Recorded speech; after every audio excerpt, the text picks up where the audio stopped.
So here we are. This is a 2022 GSXR 750. It's 3 years old. And somebody did this to it. Yeah. Little backstory on this. I've got a guy I know. He doesn't ride that much. He's more into swapping things out or flipping bikes. So he goes to auction, he picks up an inexpensive bike. He says, well, it doesn't run, or it has these problems, or I can hear the fuel pump running, but the engine doesn't run, and things like that. Can you figure it out? And I say, sure, I can do that. That's what I excel at, figuring out why things are not working. So he brings me this thing. He says, before he bought it at auction, there's a video of the bike running, but now it won't run. Okay.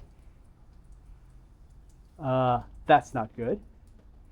Obviously something happened between the time it was running and the time he bought it that made it not run anymore. So battery, yeah, battery needed a little charging.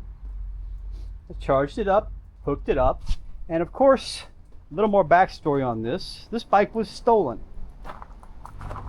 So somebody did this to the ignition to make it run.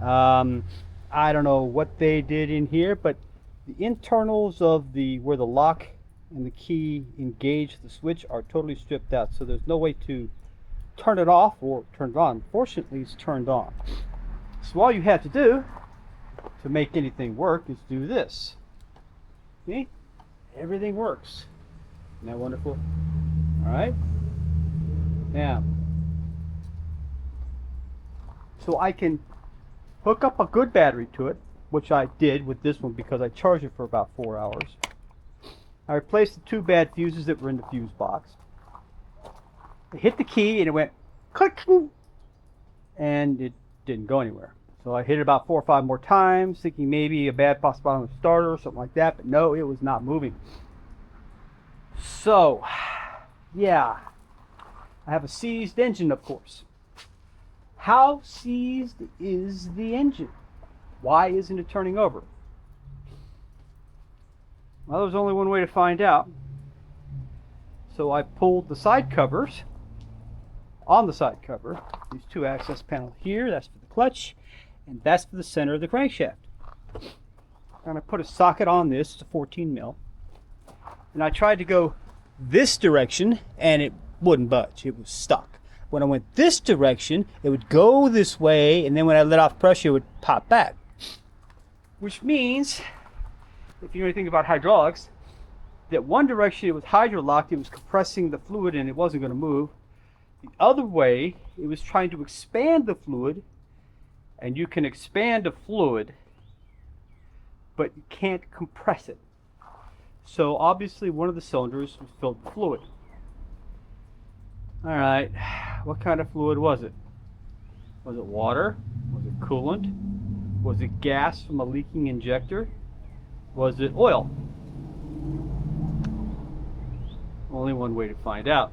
So first, notice the wonderful fuel tank. This is what people do. Instead of just pulling the 5 little bolts out and lifting it off to fill the tank, no, they put a pry bar on it and they crush this, so now you need a tank as well. And of course this is destroyed, whatever else. All right, has about 1.5 gallons of gas in it, which makes taking it off interesting because you have to make sure you keep it vertical. But I do the take the tank off thing. I take off 2 bolts here, cross bolt here, disconnect the fuel line, a couple of drain lines from this. Tank comes off, set it to the side. Then you have the air box. You pull the air box top off. You pull the 2 sets of stacks off. Do some shimmying, some unplugging of breather lines to the crankcase, and the air box, the bottom of the air box comes off. And right here, it mates with this right here, so you have to have that ram effect. There's a rubber throats here, so those come off with the air box. It makes it a little bit tight getting out, but you can get it out. And of course, you have to remove the computer from it as well when you're doing that. So, get the air box off. Disconnect the coils. Set them back here in the back in order. 1, 2, 3, 4. Pull the plugs out, starting with number 4. The first 3 were decently clean. A little bit of gas on them, but clean. Number 1, right here, was just dripping oil.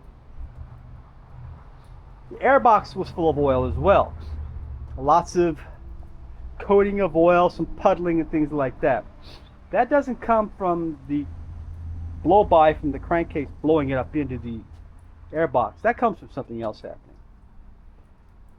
So I'm thinking that the bike got laid on its side, oil drained from the crankcase up into the air box, and because the number 1 stack is a short stack, number 2 is long, number 3 is long, number 4 has a short stack as well, that when it went right side up, all the oil that it collected in there just poured down in the cylinder, filled it up about 25-30%, enough to make it where it wouldn't crank over. All right, so put a ratchet on the crankshaft again, started turning it over, turned over freely, and every time that piston came up on the exhaust stroke, it pushed oil down and into the headers, which, by the way, we're talking about headers and exhaust. You see that? That's stock header. That's the flapper valve, and that is somebody's idea of an exhaust valve, of exhaust pipe. I mean, yeah. And yeah, there's no muffler. So, yeah, that was somebody's idea of a proper exhaust on this thing. So anyway, I get the oil through it enough where I'm satisfied that the cylinder is not slammed full of oil and it won't go shooting out all over creation when I crank it over. Put a couple of towels down on it, stuff the spark plug holes with paper towels to make sure that nothing comes shooting up. Hook up the battery and it cranks over very smoothly, no knocks in the bottom end, very nice.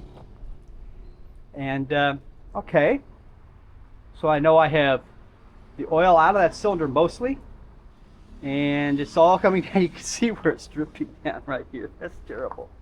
That's the oil. So then I said, okay, I have intake valves are open on these cylinders whenever it rolls over. I pour some gas down each throat to get something into the cylinders to help wash the oil away, and ran it over by hand some more for about a minute. And I plugged everything up on the top again and ran it over, ran the engine over. And when that was done, it was all clear, everything's running over nicely. Took it apart, took the rags and stuff off the top, cleaned out the spark plug holes with paper towels, make sure there wasn't any oil saturation in there. And then I cleaned the plugs, put them back in, reassembled the bike, put the tank and everything else back on. And let's see, there we are, right there, a good spot. And now, I can't find the number of something to put on like this. And now, I'll put this up, and you'll notice we have that on. Put this on here. Semi-tight, finger tight on that. And now, we have magic.